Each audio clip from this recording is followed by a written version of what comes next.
നമസ്കാരം, ഭാരത് ലൈവിലേക്ക് സ്വാഗതം. കഴിഞ്ഞ കുറേ ദിവസമായി നമ്മൾ ചർച്ച ചെയ്യുന്നത് ആഗോള അയ്യപ്പ ഭക്ത സംഗമത്തെ പറ്റിയാണ്.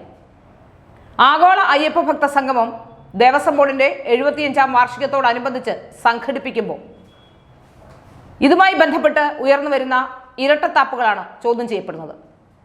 ശബരിമലയിലെ സ്ത്രീ പ്രവേശനവുമായി ബന്ധപ്പെട്ട് ശബരിമലയെ തകർക്കാനുള്ള ഒരു പദ്ധതിയുമായി കേരളത്തിലെ CPM മുന്നിട്ട് നിന്നപ്പോൾ, അയ്യപ്പ ഭക്തരെ തെരുവിൽ ചവിട്ടി അരച്ചപ്പോൾ, വിശ്വാസികളുടെ വിശ്വാസത്തെ വ്രണപ്പെടുത്തിക്കൊണ്ട് മുന്നോട്ട് പോയപ്പോൾ, അന്നൊന്നുമില്ലാതിരുന്ന ഒരു അയ്യപ്പ ഭക്തരോടുള്ള അവരുടെ സംഗമവും അവരെ ഏകോപിപ്പിക്കാനുള്ള തീരുമാനവും എന്തിൻ്റെ അടിസ്ഥാനത്തിലാണെന്ന് ചോദ്യം ചെയ്യപ്പെടുകയാണ്. ഇവയൊക്കെ ചോദ്യം ചെയ്യപ്പെടുമ്പോഴും ഒരു കുലുക്കവുമില്ലാതെ അയ്യപ്പ ഭക്ത സംഗമം എന്ന ആശയവുമായി മുന്നോട്ട് പോവുകയാണ് CPM. ഈ അയ്യപ്പ ഭക്ത സംഗമത്തിൻ്റെ പിന്നിലുള്ളത് പണപ്പിരിവ് നടത്താനുള്ള തന്ത്രമാണെന്നും തെരഞ്ഞെടുപ്പ് മുന്നിൽ കണ്ട് അയ്യപ്പ ഭക്തരെ ഒരുമിപ്പിക്കാനുള്ള അല്ലെങ്കിൽ വീണ്ടും വിഡ്ഢിയാക്കാനുള്ള ഒരു വേഷം കെട്ടലാണെന്നും കേരളത്തിലെ ജനങ്ങൾക്ക് ഏവർക്കും മനസ്സിലായി കഴിഞ്ഞിരിക്കുന്നു.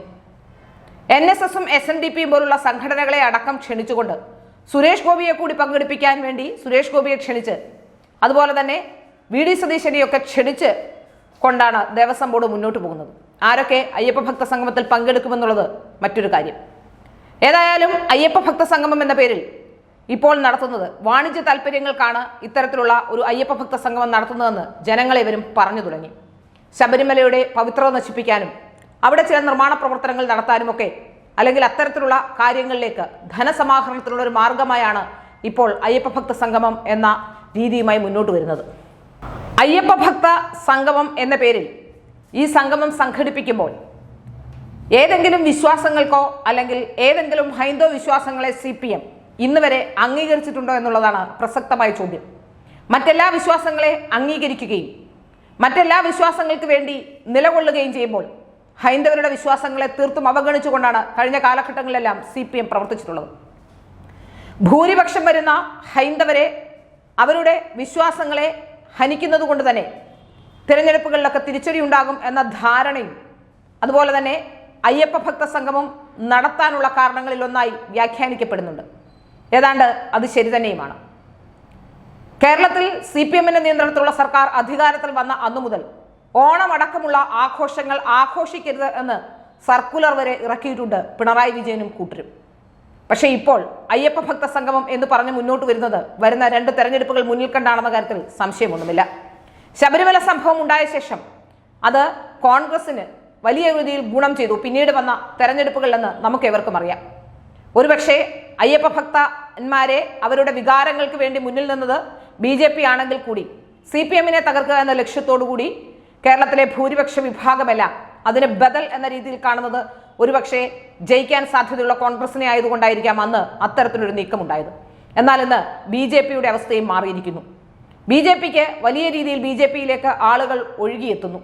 BJPയുടെ വോട്ടിംഗ് പെർസെൻറ്റേജിൽ ഉണ്ടാകുന്ന അഭൂതപൂർവമായ വളർച്ച പലപ്പോഴും വരുന്ന തെരഞ്ഞെടുപ്പുകളിൽ BJPക്ക് ഗുണമുണ്ടാക്കുമെന്ന തരത്തിൽ തോന്നലുണ്ടാകുമ്പോൾ തീർച്ചയായും ഹൈന്ദവരെയും ഏകോപിപ്പിക്കേണ്ടത് അവരുടെ ആവശ്യമാണെന്ന തോന്നലിനായിരിക്കാം ഒരുപക്ഷെ CPM അത്തരമൊരു നീക്കത്തിലേക്ക് കടക്കുന്നത് എന്നാണ് മനസ്സിലാക്കാൻ സാധിക്കുന്നത്.